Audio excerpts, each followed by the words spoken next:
Giustamente hai fatto un'analisi perfetta.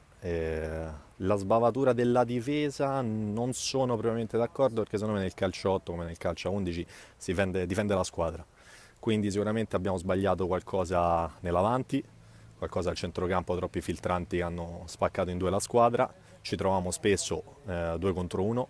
Sicuramente loro sono più forti dal punto di vista individuale e tecnico e meritano la classifica che hanno perché sono più forti di noi. Questa partita però ci deve far capire che noi, essendo la prima esperienza in A2, dobbiamo combattere, nessuno ci regala niente e dobbiamo fortificarci perché siamo una squadra giovane. Io sono il più vecchio, che ho 29 anni, insomma, niente di esagerato, però sono ragazzi di 20 anni che magari stanno assaporando adesso il calcio e qualche calcio che viene dato, giustamente, che un po' di legna ti insegna.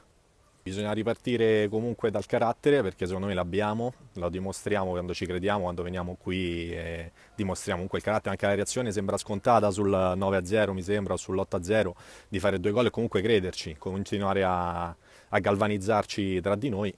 Quindi bisogna ripartire dallo spirito positivo, dal fatto che siamo una squadra, dobbiamo ricordarci prima questo, gli individualismi vanno messi da parte e ricordarci, come ti ho detto all'inizio, che siamo una squadra, si attacca in 10, in 8, perdonami, e si difende in 8.